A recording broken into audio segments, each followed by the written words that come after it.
Hey guys! As many of you are probably aware, I started playing Scrabble tournaments at a very young age. I played my first tournament when I was just 10 years old, and I recently turned 25, so that means I've been playing competitive Scrabble for the better part of 15 years, which is pretty crazy if you think about it. Throughout those nearly 15 years, I've played well over 1,000 rated games of Scrabble, many of which have been quite notable, and I've already made several videos on my YouTube channel about some of those notable games. But it was recently pointed out to me that almost all of my own games that I've featured on my channel have been from the later stages of my Scrabble career. I haven't really featured any games I played when I was a youngster. And I thought today would be a great day to do that because it happens to be almost exactly the 13-year anniversary of one of the most memorable games from the earliest stages of my Scrabble career. Today we're going to be going over a game I played when I had just turned 12 years old. It was a really fun and exciting back and forth game. Let's go ahead and jump right in. This was round 3 out of 8 of a one-day Scrabble tournament held in Connecticut in February of 2012. And I was off to a rough start. I had lost my first 2 games, and I had yet another tough opponent in round 3, longtime expert Evans Clinchy. However, I got a very lucky start because my opening rack was CGINTTU. This rack, which looks a little bit clunky at first, makes a bingo of cutting, which I quickly saw and played for 76 points. Evans, thanks to him by the way for providing all of his racks for this game, was not so lucky as he drew the Q without a U. He made easily his best play, getting rid of it by playing caught, scoring 32 points in the process. And I drew well again after my opening bingo, pulling the blank. However, I don't have another bingo right away because I also have the J and the V, so I get rid of my J, scoring 27 points with Jag, which looks like a very solid play. Evans draws more consonants, and his best play here is probably the tricky Chromil for 34 points, offloading almost all of these, or possibly Chromie for 32 points, saving the back L hook for a future turn. Instead, he decides to play Hoy for 32 points, which he admits is probably a little bit weaker because it keeps 4 consonants L, M, and R on his rack. I draw well and bingo with Veranda for 88 points, hooking Ahoy, my highest scoring bingo. It's worth mentioning that while this is my highest scoring available bingo, it's probably actually not my best one, because Veranda takes not only an S for verandas, but also a back H. So with 4 S's as well as 1 H still remaining, this leaves a lot of potential for Evans to hook this word and cause significant damage down one of the triple word scores on the O column. So smarter probably would have been Vanward in the same spot, giving up 6 points, only scoring 82, but this is an adjective and doesn't take any backhooks, so it's considerably safer, and given I'm going to be taking a 120-point lead, is probably the better play. That being said, I didn't see this, and I don't think I actually knew this was a word at the time the game was played. In any case, Veranda is still very reasonable, and I am up early 191 to 64, but Evans was certainly not going to stop fighting. He plays Tramp for 30 points here, which looks best, but actually he should probably play Pre-Cutting for 45. Even though it keeps a worse leave, it does score 15 more points. Super tricky to see though, and Tramp is still a very reasonable choice on his part. I was pretty happy to see 2 S's on my rack following my bingo, and I used one of them to score 34 points and take out the Veranda's hook with Goes in the top right corner, which looks like my best play. Evans draws very well himself, and while he's very close to a bingo, the Z foils him.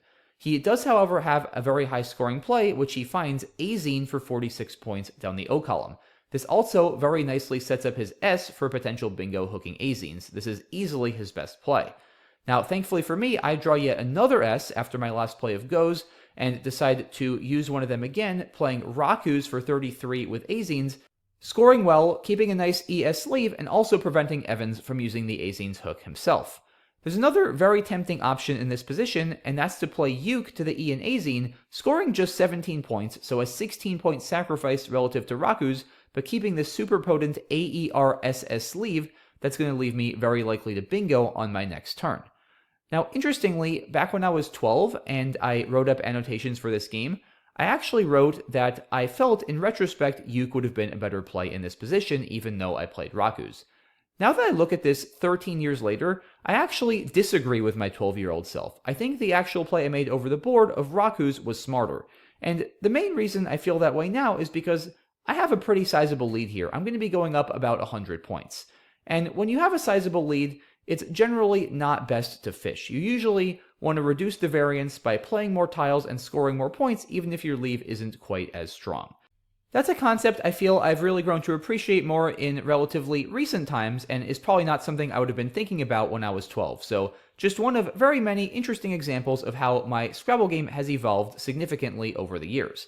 But in any case, Raku's was my play, and Evans didn't draw particularly well. Loorstu makes no playable bingos, and with all one-pointers, he can't score much. But he makes a very nice play here, Colo, for 16 points, setting up his S with Colos. Now, of course, Evans doesn't know I have the other S, and this is absolutely a risk he needs to take given he's down and he's got to make something happen quickly.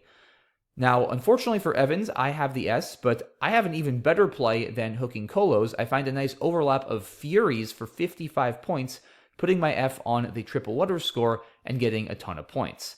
And with this, I take a 157-point lead, and Evans is sitting on a rack of Ilorstu. And he bingos here with Troilus and Scudding for 77 points. Now, Troilus is a valid word, however, Scudding is not. This is a phony or a non-word, and Evans plays it hoping I'm not going to challenge. And in fact, I didn't. I held this play as I knew Troilus, but I was not sure of Scudding, and ultimately, in part because I had a lot of respect for Evans's word knowledge, he was without a doubt a better player than me at the time, and because I was still going to be in a commanding position if I let it go, I decided to not risk the loss of a turn and to allow this to stay on the board. Scudding is a particularly good phony because it has two valid anagrams, cuttings and tongue stick, and scut is also a word, but it happens to just be a noun. So, very plausible and an excellent decision here by Evans that gets him back into this game. Like I said though, I'm still in a very good position, which is a big part of why I decided not to challenge. I find a nice play here, Vegan for 32 points, and retain a 100+ point lead. However, Evans draws the other blank as well as the X, and he's going to start storming back very quickly. He plays Mixed for 49 points, which looks like his best play. Honorable mention to Miscutting for 45 points, another extension, but Mixed looks a little bit better. It's good for him to get rid of his X as he wants to bingo, since he's still going to be down a significant amount. I make another nice play here, Deeve for 31 points, and I'm still up just about 100. However, here, Evans bingos with Claymore for 76 points. I also didn't know this word, and once again, correctly this time, decided not to challenge. It's worth mentioning Evans did have a couple better plays. He could have scored 82, 6 more with either Coarsely or Cajolery in the same spot. But Claymore a very nice find nonetheless. And just like that, my lead, which was over 150 a couple turns ago, is now down to just 18. So I was really starting to feel the pressure at this point in the game. And here I make another play that isn't terrible, but I think also shows some strategical weakness that I had when I was a much younger player. I played Lice for 18 points, which is not bad, like I said. It scores somewhat well, it takes out the E in the middle of the two triple lines, and it keeps a very well-balanced sleeve of AINT. However, I really want to be scoring more points and playing more tiles here. A play like Narek looks really strong, getting 8 more points, and significantly limiting Evans's options because the C can't be overlapped. Illicit for 24 also looks better. While the leave of AN after Illicit, or ILT after Narek, is not quite as strong as the leave of AINT after Lice, that's less important here than the extra couple of points, because it's a close game, and there also aren't a whole lot of lines to bingo on this board. It's true that there are several tiles on this board I could play 8-letter bingos through, like those of Deeve and Claymore, but these tiles aren't really in the best spot given my rack and the endings of bingos that my rack is most likely to make, as I'm illustrating right now. And because of that, the utility of keeping a nice bingo-prone leave like AINT is a bit diminished on this board, and as such, I should have grabbed some extra points with Narek or Illicit at the slight expense of my leave. Now, I wasn't thinking quite that deeply at the time when I was 12, and ended up playing Lice. Again, not a terrible play, but not my best. And Evans had a whole slew of heavy-hitting constants here, a bit too many, and he got rid of 3 of them nicely with WAP for 32 points, cutting his deficit now to just 4. And here I make what I believe is a pretty solid play, Fawn for 29 points, overlapping Claymore. I could score a little bit more with Naif or Neef on the right-hand side, but these plays keep the U, which I really don't want, especially with a vowel-heavy remaining pool, and the W, which could potentially yield the dreaded UW combo. So Fawn looks like a very good play on my part. Evans was faced with another very awkward rack on his next turn, 3 sets of duplicates, 2 Bs, 2 Ds, 2 Es, and a T. He has one pretty clear standout play here, and it's the play he made, webbed, scoring 42 points. However, he was a bit hesitant to play this, and for good reason. He knew that he was going to be emptying the bag. There are only 4 tiles left, and this play uses 5 tiles. So after this play, Evans is only going to have 6 tiles remaining, I'll have my full 7, and through my tile tracking, I'll know exactly the 6 tiles he has on his rack. Generally speaking, that's a big advantage for your opponent, so in most cases, you want to avoid being the player who empties the bag as you go into the endgame. That being said, Evans simply has no good options here that don't empty the bag. He has to take 42 points and clearing out all of the clunky stuff from his rack. This is absolutely his best play. And Evans here takes his first lead of the game, I might add, 432 to 423. And I find myself now with 5 vowels, E-I-I-N-O-O-T. And I see that Evans is holding D-E-E-I-T-W. And I could already tell that this was going to be a very close game. Just how close, I didn't know immediately, but I knew it was going to be close, and I was thankful to have a decent amount of time on my clock to try to figure out this endgame. I saw my highest scoring play here of Odeon for 29 points, actually pretty quickly, a nice overlap. However, the problem with this play is that it keeps IIT, and I only threaten one outplay, namely TD through the T in Troilus. And I knew that Evans was going to block that and I was going to be in trouble. Let me show you how. If I were to have played Odeon, then I would take a 20-point lead, but I saw that Evans could respond with Witted for 28 points through the T in Troilus. And I'm not sure I calculated this line all the way through, but I figured being down 8 points now with IIT unable to go out and Evans holding just an E, which he's of course going to play out with on his next turn, I would be lost. And I was indeed correct. I do have a nice play here of 2E for 15, which I don't believe I saw over the board, but it still falls well short. Even though EW was not valid back in 2012, Evans still could have gone out with A for 12 points, and he would have ended up winning the game by 7, 474 to 467 in this line. Again, I don't think I calculated this all the way through, but my instinct was correct that Odeon was going to result in a loss, so what else could I do? Based on the issues posed by Odeon, namely that I wasn't going to be able to go out on my next play after Evans blocked, I figured my only path to victory here would be going out in 2 turns. That way, Evans would only get 1 more play, and I might also get some bonus points from anything he had remaining on his rack.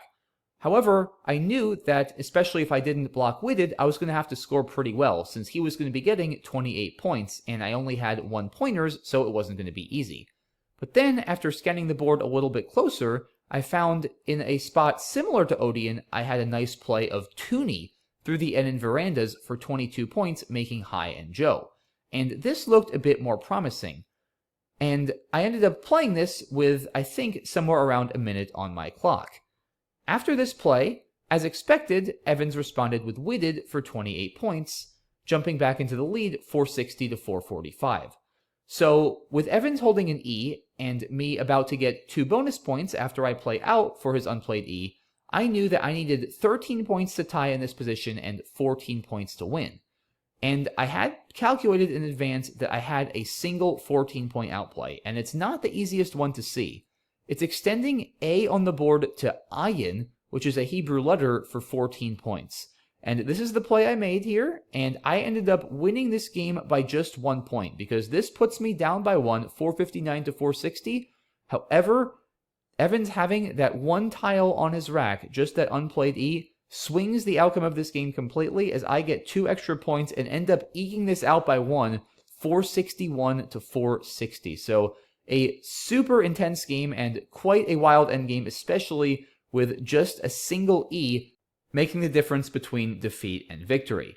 This was a particularly memorable game for me because it was my first really close and intense endgame against a very strong player.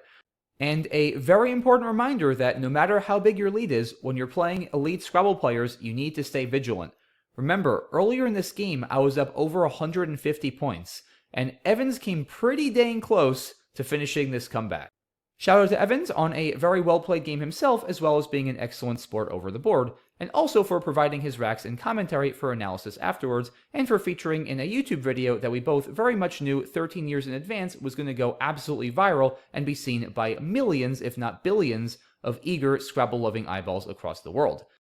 Now, realistically, this video probably isn't going to get a million views, but hey, if somehow it did, that would be pretty awesome. So if you'd like to help me achieve that goal, then you can absolutely do so by leaving a like, a comment, or subscribing. I would really appreciate it. Thank you all so much in advance for your support. I really hope you enjoyed this video. Thank you all again for watching. Have a great rest of your day, and I'll see you soon for the next video. Bye-bye.